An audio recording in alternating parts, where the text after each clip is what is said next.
Con su permiso, diputada presidenta. Adelante, diputado Mendoza.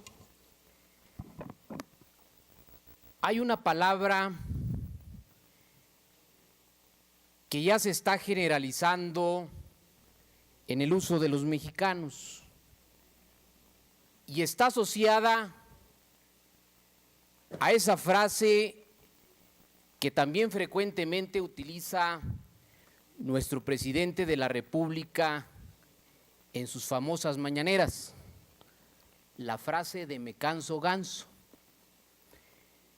Y esa palabra que está asociada a esta frase también y que se está frecuentando en su uso es la palabra gansada.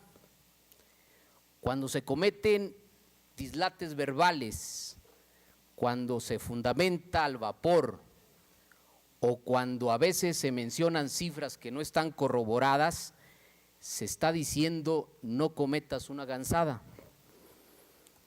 Y honestamente llegué a pensar que la reforma educativa que se estaba prefabricando, fraguando en el Congreso de la Unión iba a terminar en una gansada. Afortunadamente no fue así. Esta reforma educativa que se está planteando tiene aristas positivas que es importante hoy destacar. Una de ellas, lo dijimos meses atrás, señalando a la antigua reforma del gobierno anterior. Decíamos en aquel entonces que la antigua reforma educativa tenía un carácter punitivo, sancionador, coercitivo, y pusimos como ejemplo el caso de un profesor que presentaba una evaluación, la reprobaba, la presentaba una segunda ocasión, volvía a reprobar, una tercera opción y de nueva cuenta reprobaba, se le retiraba su clave y se le enviaba a un puesto administrativo. Pero además, profesores que habiendo aprobado el examen de evaluación, después de esa reforma, podían ser sometidos luego 4 años después con la posibilidad de perder su empleo. Era una reforma punitiva. Se lo dijimos en aquel entonces a la secretaria de Educación en una de sus comparecencias.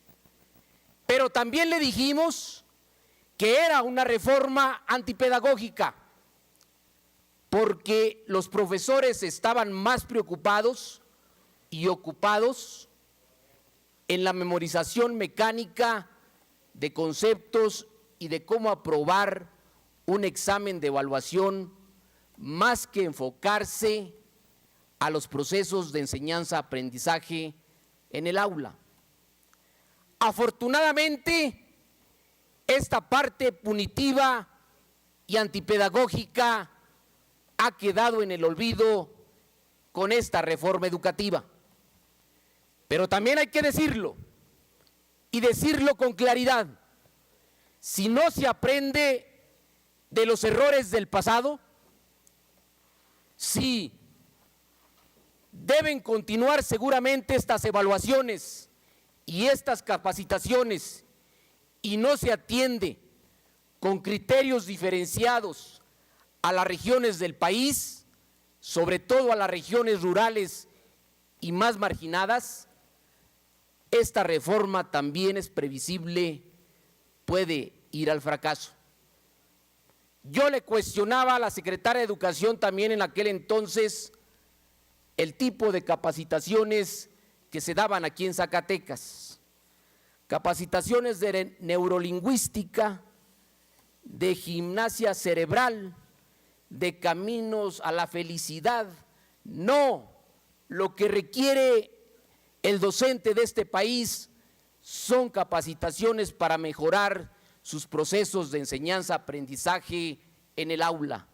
Se cometen gansadas a nivel federal, se cometen gansadas también a nivel estatal, Pero también hay que decirlo, estaremos al pendiente de que esta reforma educativa, también como lo establece el transitorio 11º, en 180 días emita los lineamientos para mejorar la educación normal en este país. Hoy la educación, a partir de 1984, la educación normal se consideró como educación superior. Se les pide que realicen labor de investigación con condiciones muy precarias, con plantillas incompletas, pero además sin autonomías académicas para elaborar sus planes y programas de estudio. Hoy la educación normal, más allá de lo declarativo, porque se dice frecuentemente que es la piedra angular de la educación básica, necesita apoyo, sobre todo en las condiciones económicas que se encuentran. Y hablando de gansadas también, aquí en este poder cometimos la nuestra. En el presupuesto de egresos 2019, mucho se discutió con vehemencia aquí los 2.5 millones de pesos que se le iban a dar a la Normal de San Marcos para las becas alimenticias. Se le llamó incluso al interior de la CRIB, a la secretaria de Educación, al secretario de Finanzas, para que explicara la no aplicación de estos recursos. ¿Y cuál fue la sorpresa bochornosa, incómoda? Que estos 2.5 millones de pesos jamás quedaron incluidos en el presupuesto de egresos. Vaya vergüenza que nos haya corregido el secretario de Finanzas y las autoridades educativas a este poder legislativo. A propósito de gansadas, ¿es cuánto, diputada presidenta? Gracias, señor.